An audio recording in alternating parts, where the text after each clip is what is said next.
Hey guys, कैसे हैं आप सब। आज मैं आपको द ग्रीन माइल मूवी की स्टोरी बताने वाले हूँ।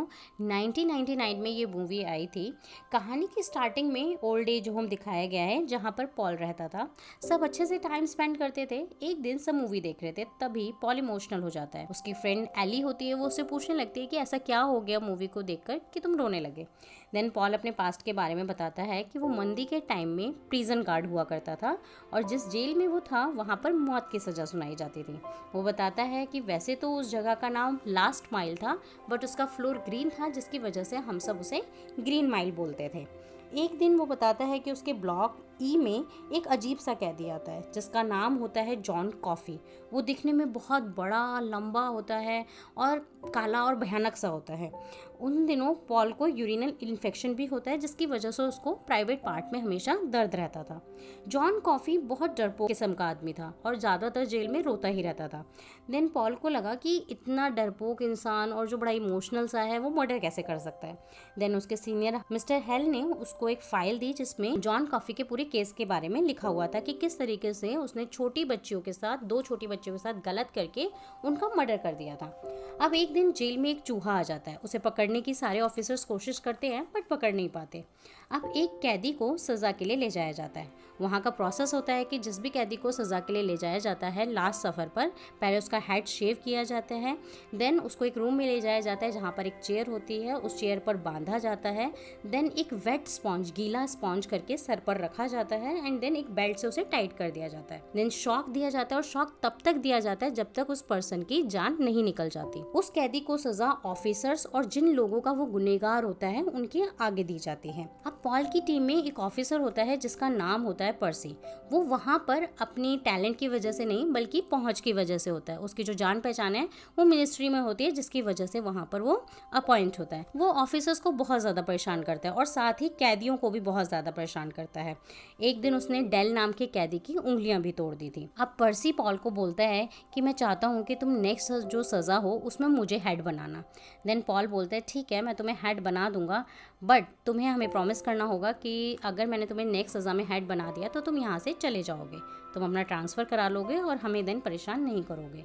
देन पर्सी बोलता है ठीक है, मैं ऐसा ही करूँगा। अब जो डेल नाम का कैदी होता है वो उस चूहे को पाल लेता है और बड़े अच्छे से उसे रखता है। चूहा भी उसके साथ बड़ा करतब दिखाता है, उसके साथ खेलने लगता है और डेल जो है उस चूहे का नाम रख लेता है मिस्टर जिंगल्स। एक दिन पॉल को मिस्टर हेल बुलाते हैं और कहते हैं कि एक नया कैदी आने वाला है और वो बहुत ही ज़्यादा खतरनाक है। उसने बहुत लोगों का मर्डर किया है और उसे कंट्रोल करना मुश्किल है। साथ ही मिस्टर हेल बताते हैं कि उनकी वाइफ को ट्यूमर है और ऐसी जगह पर ट्यूमर है कि ऑपरेशन भी नहीं हो सकता और वो इसी वजह से बहुत ज़्यादा परेशान भी होते हैं। अब एक रात को पॉल को यूरिन में बहुत ज़्यादा दर्द होता है। इतना दर्द होता है कि पॉल डिसाइड कर लेता है कि वो डॉक्टर के पास दिखाने के लिए जाएगा। अपनी वाइफ को बोलता है नेक्स्ट मॉर्निंग कि मैं जेल से ही जो नया कैदी आने वाला है उसे सेटल करने के बाद वहीं से डॉक्टर के पास निकल जाऊंगा। अब जेल में नया कैदी आता है। नया कैदी अजीब सा होता है, थोड़ा वो बेहोशी में होता है तो सारे ऑफिसर समझने लगते हैं कि शायद इसने ज़्यादा नशा कर रखा है इसीलिए होश में नहीं है। उसे पकड़ कर वो लोग गाड़ी में बिठा के ब्लॉक ई तक लाते हैं। जैसे ही ई ब्लॉक के अंदर एंटर करते हैं, जो विलियम नाम होता है उस कैदी का, वो सब पर अटैक करना शुरू कर देता है। एक ऑफिसर का तो वो गला भी पकड़ लेता है। पॉल बचाने की कोशिश करता है बट पॉल के प्राइवेट पार्ट पर ही वो लात मार देता है जहाँ पर पॉल को पहले से ही दर्द हो रहा होता है और पॉल वहाँ पर गिर जाता है। देन ब्रूटल जो एक और ऑफिसर होता है वो किसी तरीके से सिचुएशन को कंट्रोल करता है और उस कैदी को मारकर सेल के अंदर डालता है। ये सारी सिचुएशन को पर्सी दूर से ही खड़ा खड़ा देख रहा होता है और किसी भी ऑफिसर की हेल्प नहीं करता। देन पॉल ऑर्डर देता है कि जो घायल ऑफिसर्स हैं उनको आप ट्रीटमेंट के लिए ले जाओ और पर्सी को ऑर्डर देता है कि तुम पूरी एक रिपोर्ट बना दो कि किस तरीके से यहाँ पे सिचुएशन हुई और थोड़ी नॉर्मल रिपोर्ट बनाना, ज़्यादा फिल्मी मत बनाना और एट लास्ट लिख देना कि सिचुएशन अंडर कंट्रोल है। सब चले जाते हैं। पॉल वहाँ पे दर्द में होता है, पॉल को बहुत ज़्यादा दर्द हो रहा होता है। जॉन कॉफ़ी बोलता है कि बॉस एक बार मेरे पास आइए, मुझे आपसे काम है।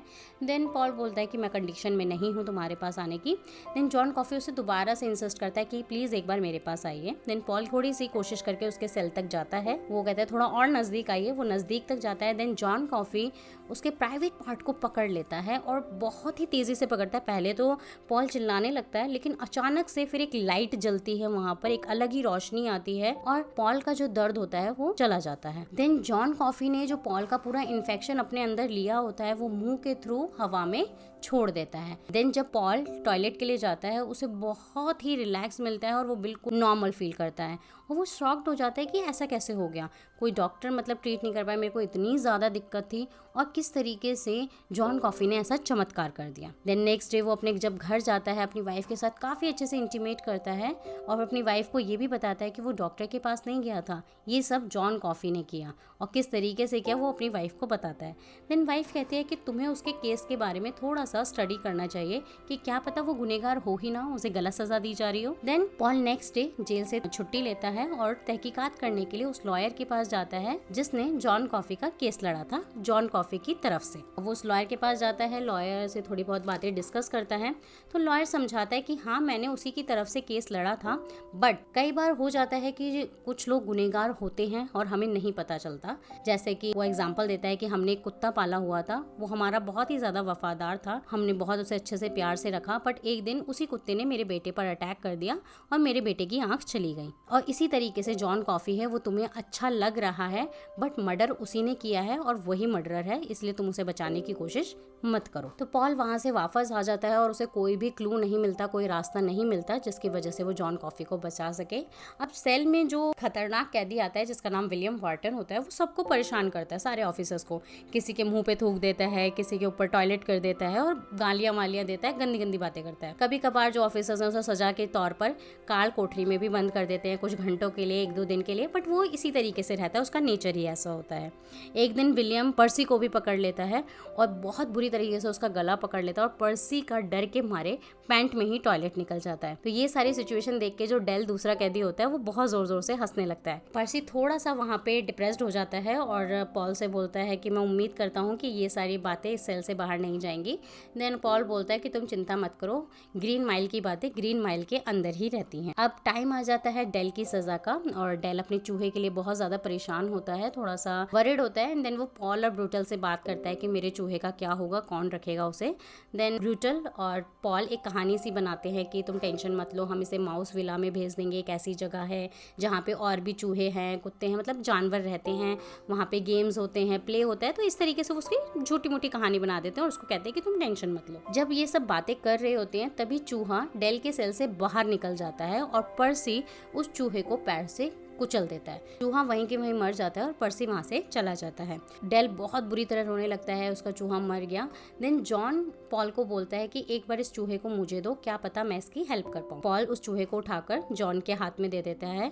जॉन कॉफी उसको हाथ में अच्छे से पकड़ता है एंड देन अगेन वही तेज लाइट जलने लगती है, रोशनी आने लगती है और कुछ ही सेकेंड्स और कुछ ही मिनट्स के बाद वो चूहा जिंदा हो जाता है। एंड देन जॉन ने जो कमी जो अंदर चूहे की होती है वो अपने अंदर ली होती है, जो दर्द अपने अंदर लिया होता है वो दोबारा से अपने मुंह के थ्रू वो हवा में छोड़ देता है। और ये सारा मिरेकल सब देख रहे होते हैं वहाँ पे जितने भी ऑफिसर्स होते हैं, ब्रूटल होता है, डीन होता है, पॉल तो पहले भी ये मिरेकल देख चुका होता है। वो सारे हैरान हो जाते हैं कि ऐसा कैसे हो गया। अब डेल जॉन को थैंक यू बोलता है कि उसने उसके चूहे को बचा लिया। अब वो टाइम आ जाता है जब डेल को सज़ा सुनाई जाती है और जैसा कि पॉल ने पहले ही डिसाइड किया था कि पर्सी इसका हेड बनेगा और उसके बाद जो उनकी डील हुई थी कि वो यहाँ से चला जाएगा। अब पर्सी हेड होता है, जब सज़ा सुनाई जाती है जो गीला स्पॉन्ज सर पर रखना होता है वो जानबूझकर पर्सी सूखा स्पॉन्ज डेल के सर पर रख देता है और जब जैसे ही इलेक्ट्रिक शॉक दिया जाता है वो बॉडी बुरी तरीके से भुन जाती है, जल जाती है और पूरे एरिया में बहुत बुरी बदबू फैल जाती है। जो लोग उस सज़ा को देखने आए होते हैं वो वहाँ पे उल्टियाँ करने लगते हैं, सबकी कंडीशन बेकार हो जाती है और वो बॉडी पूरी तरीके से जल जाती है, भुन जाती है। उस सज़ा को रोक भी नहीं सकते थे बीच में, क्योंकि अगर उसको रोक दिया जाता तो डेल मरता भी नहीं और बहुत ही ज़्यादा दर्द में रहता है, इसलिए उसको रोका भी नहीं जाता। देन जब सज़ा कंप्लीट हो जाती है, डेल मर जाता है, उसके बाद मिस्टर हेल ऑफिसर्स के पास आते हैं और पॉल से पूछते हैं कि ये क्या हरकत थी, तुम लोगों से इतनी बड़ी गलती कैसे हो गई। देन मिस्टर पॉल बोलते हैं कि ये सब पर्सी ने किया है और पर्सी बोलता है कि मुझे याद नहीं था कि स्पॉन्ज को गीला करना होता है, ये मेरी मिस्टेक थी, बट मैं भूल गया था। देन पॉल किसी तरीके से सिचुएशन को संभाल लेता है कि जिसको मरना था वो तो मर ही गया है, तो इसको यहीं पर एंड करते हैं। अब एक दिन पॉल अपनी वाइफ के साथ मिस्टर हेल के घर जाते हैं उनकी वाइफ से मिलने, क्योंकि वो लोग बहुत अच्छे फ्रेंड्स होते हैं। जब जब वो उनकी वाइफ मेलिंडा की कंडीशन देखते हैं तो बड़े हैरान हो जाते हैं, क्योंकि उसकी कंडीशन बहुत अच्छी नहीं होती, वो ट्यूमर से जूझ रही होती है, और सारी कंडीशन देख के वो लोग भी बड़े दुखी हो जाते हैं। अब नेक्स्ट डे पॉल डिसाइड करता है कि अपने फ्रेंड्स को लंच पर बुलाएगा, वो जितने भी उसके ऑफिसर्स होते हैं लाइक ब्रूटल, डीन और एक और ऑफिसर होता है, उसको लंच पर बुलाते हैं। एंड देन वो डिस्कस करने लगते हैं कि तुम लोगों ने वो मिरेकल तो जॉन कॉफ़ी का देखा ही था, किस तरीके से उसने उस चूहे को जिंदा कर दिया, और एक मिरेकल उसने मेरे साथ भी किया कि मेरा यूरिनल इन्फेक्शन बिल्कुल ठीक कर दिया उसने। अब मैं चाहता हूँ कि वो जो मेलिंडा को ट्यूमर है वो भी वो ठीक कर दे। देन एक ऑफिसर बोलता है तो तुम क्या सोच रहे हो कि हम मेलिंडा को, मतलब बीमार लेडी को, उस सेल तक लाएंगे? तो कहते हैं नहीं, मिस्टर हेल तो इस बारे में मानेंगे ही नहीं, क्योंकि वो इन चीज़ों में विश्वास ही नहीं करते। देन दूसरा ऑफिसर बोलता है तो तुम क्या सोचो कि हम जॉन कॉफ़ी को उनके पास तक लेके जाएंगे? देन पॉल बोलता है हाँ, हमें ऐसा ही कुछ करना है। देन सारे ऑफिसर थोड़े घबरा जाते हैं कि भाई ऐसा अगर हम करते हैं तो हमारी जॉब रिस्क में हो सकती है, और अगर जॉन कॉफ़ी भाग गया, क्योंकि वो इतना लंबा तगड़ा है, उसे कौन ही कंट्रोल कर पाएगा, अगर वो भाग गया तो हमें जेल भी हो सकती है। देन ब्रूचल कहता है ठीक है हम हेल्प करेंगे, बट इस एक कंडीशन पे, अगर वो भागने की कोशिश करेगा तो हम सीधा उसको गोली मार देंगे, हम गन्स लेकर जाएंगे। तो पॉल मान जाता है, कहते हैं हाँ ठीक है, बट इसमें एक ऑफिसर होता है जो काफ़ी यंग होता है, डीन, उसको कहते हैं कि तुम हमारे प्लान में नहीं हो, क्योंकि अगर बाई चांस हम पकड़े भी जाते हैं तो तुम्हारी जॉब को खतरा नहीं होगा, क्योंकि तुम्हारे छोटे छोटे बच्चे हैं, हमारे बच्चे बड़े हैं, ग्रोन अप हैं, तो हमें कोई टेंशन नहीं है। देन प्लान का स्टार्टिंग हो जाता है। सबसे पहले जो सारे ऑफिसर्स हैं वो विलियम वार्टन को नशे वाला ड्रिंक पिलाते हैं ताकि वो बेहोश हो जाए, क्योंकि विलियम वार्टन सबसे ज़्यादा परेशान करता है सेल में। देन पर्सी को पकड़ते हैं, उसको जैकेट पहनाते हैं और काल कोठरी में बंद कर देते हैं, और बोलते हैं कि तुम्हारी सज़ा है जो तुमने डेल के साथ किया उसकी, और जो तुमने उस चूहे को मारा उसकी, और अगर तुमने मुंह खोला या तुमने आगे कंप्लेन की तो हम तुम्हारी सारी बातें लीक कर देंगे कि किस तरीके से तुमने ऑफिसर्स की हेल्प नहीं की थी जब विलियम वार्टन ऑफिसर्स पर अटैक कर रहे थे, और किस तरीके से तुम्हारा टॉयलेट निकल गया था। अब जॉन कॉफ़ी को सेल से निकाल कर प्लान के अकॉर्डिंग मेलिंडा के घर ले जा रहे होते हैं, तभी जो विलियम वार्टन है उसको अचानक से होश आ जाता है, और वो जॉन कॉफ़ी का हाथ पकड़ लेता है और कहता है तुम कहाँ जा रहे हो। जब वो हाथ पकड़ रहा होता है तभी जॉन कॉफ़ी बोलने लगता है तो ये तो बहुत बुरा आदमी है, बहुत बुरा आदमी है, इस तरीके से बोलता है, और तभी विलियम मार्टिन फिर से बेहोश हो जाता है और वहीं पर गिर जाता है। देन प्लान के अकॉर्डिंग गाड़ी में बिठा के मेलिंडा के घर तक ले जाते हैं। मिस्टर हेल वहाँ पर होते हैं, गेट खोलते हैं और हैरान हो जाते हैं कि सारे ऑफिसर्स वहाँ क्या कर रहे हैं। वो अटैक करने की भी कोशिश करते हैं। देन जॉन कॉफ़ी किसी तरीके से उन्हें मना लेता है और बोलता है कि मुझे करने दीजिए, मैं आपकी हेल्प करने आया हूँ। वो सीधा मेलिंडा के रूम में जाता है। मेलिंडा लेटी होती है और उसकी कंडीशन बहुत ही ज़्यादा ख़राब होती है। मेलिंडा के पास बैठता है, उसे थोड़ी बहुत बातें करता है, अपने नाम बताता है कि मेरा नाम जॉन कॉफ़ी है मैम, एंड देन सीधा उनके हेड पर किस करता है। हेड पे किस करने के बाद वो सीधा लिप पर किस करता है। जैसे ही वो लिप पर किस करता है एक लाइट जलने लगती है और वो फिर से जो मेलिंडा का जितना भी इन्फेक्शन होता है वो जॉन कॉफ़ी अपने अंदर ले लेता है और मेलिंडा बिल्कुल ठीक हो जाती है। अब जॉन कॉफ़ी ने इन्फेक्शन ले लिया तो प्रोसेस यही था कि वो जो भी इन्फेक्शन या जो भी दर्द अंदर लेता है वो उसे हवा में छोड़ देता था मुंह के थ्रू, बट अब इस बार वो अपने इन्फेक्शन को हवा में नहीं छोड़ता। ब्रूटल भी उसे बोलता है कि तुम कर दो जैसे तुम पहले करते हो, क्योंकि तुम्हें बड़ी दिक्कत हो रही है। उसे अंदर दिक्कत होने लगती है, खांसी होने लगती है, वो थोड़ा अपने आप को थका थका महसूस करने लगता है, चल नहीं पा रहा होता, बट वो ऐसा नहीं करता। देन जॉन कॉफ़ी कहता है मैं ठीक हो जाऊंगा, अब हम यहाँ से चलते हैं। अब जॉन वापस से सेल में आ जाता है, सारे ऑफिसर्स भी आ जाते हैं और उनका प्लान बिल्कुल सक्सेस हो जाता है। देन वो आते ही काल कोठरी में से पर्सी को निकालते हैं। पहले तो उसे बोलते हैं बिल्कुल काम रहना और ज़्यादा चिल्लाने की ज़रूरत नहीं है। तो उसके मुंह से टेप निकाली जाती है, उसकी जैकेट उतारी जाती है, उसके सारे कपड़े उसे वापस दिए जाते हैं जो भी उसके सामान होता है। एंड देन पर्सी का दोबारा से वही अपना एटीट्यूड स्टार्ट हो जाता है, वो दोबारा से वही उल्टा सीधा बोलने लगता है। और काल कोठरी से बाहर आ रहा होता है तभी जॉन कॉफ़ी उसे पकड़ लेता है अपने सेल से और उसका गला बहुत बुरी तरीके से पकड़ लेता है, उसको ऊपर की तरफ उठा लेता है। सब उसे रोकने की कोशिश करते हैं जॉन कॉफ़ी को, पॉल भी, ब्रूटल भी, कि उसे छोड़ दो, बट वो नहीं छोड़ता। और जैसे ही उसने गला दबाया होता है पर्सी का मुंह पूरा खुल जाता है। तो जॉन कॉफ़ी जो अपना इन्फेक्शन वो मेलिंडा का लेकर आया होता है अपने अंदर, वो सारा इन्फेक्शन पर्सी के मुंह में छोड़ देता है। और पर्सी को कुछ भी समझ नहीं आ रहा उसके साथ क्या हो रहा है क्या नहीं हो रहा। वो एकदम से दूसरी दुनिया में चला जाता है, वो बिल्कुल कुछ भी रिएक्ट नहीं करता, बिल्कुल शांत हो जाता है। देन वो आगे धीरे धीरे आगे चलने लगता है।